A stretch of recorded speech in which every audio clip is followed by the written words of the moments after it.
Hello everyone, नमस्कार। जय श्री जगन्नाथ। जय माँ तारा तारिणी। तो माँ तारा तारिणी को दर्शन कलु आरती सरला परे पाखरु जाइकी माँ को दर्शन कलु। बहुत बढ़िया लगिला। एठी माँ को मंदिर बाण उड़ुची पवन रे, बहुत सुंदर देखा जाउची। तो मंदिर रे माँ को दर्शन पर आम बेढ़ा परिक्रमा करछु। एठी जगन्नाथ मूर्ति अच्छे। जय जगन्नाथ।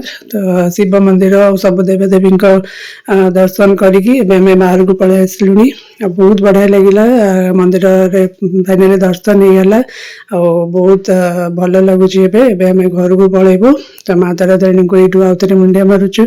ଆଉଥରେ ପୁଣି ଆସିଲେ ମାଙ୍କ ଦର୍ଶନ କରିବୁ।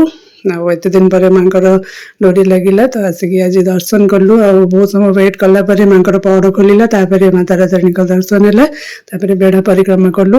ଆଉ ଏବେ ଏଇଠି ପୁରା ଇଭିନିଂରେ ସବୁ ଲାଇଟ୍ସ ଗୁଡ଼ା ଅନ୍ ହେଇଯାଇଛି। କେତେ ବଢିଆ ଦେଖାଯାଉଛି। ଚାରିଆଡେ ଲାଇଟ୍ସ ହିଁ ଅଛି ଆଉ ଗ୍ରିନେରୀ ହେଇକି ବହୁତ ସୁନ୍ଦର ଦେଖାଯାଉଛି ପୁରା ମନ୍ଦିର ବେଢାଟା।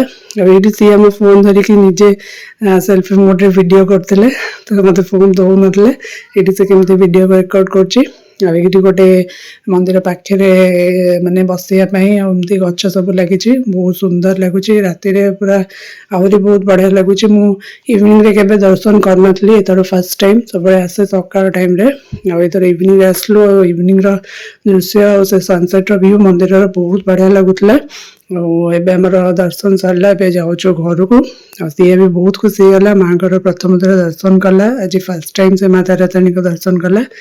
तो आम तीन जन ए बहुत खुशी गलु माँ को दर्शन करके ब्लेस्ड भी फिल हो। तो ये जीवा टाइम हो गला घर को।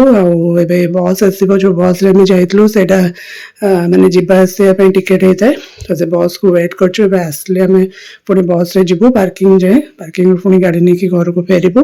तो ये माँ को दर्शन कर माँ को आशीर्वाद नियंतु समस्त माँ मंगल करंतु आमको आशीर्वाद दिंतु भले रखु सब बेले।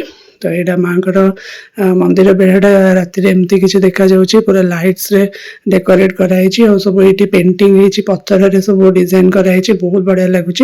तो पूजा सरला माँ को नालिकना ये गचरे बांधि दौचु। जय माँ तारा तारिणी। ब्लॉग टा एंड कर। नमस्कार।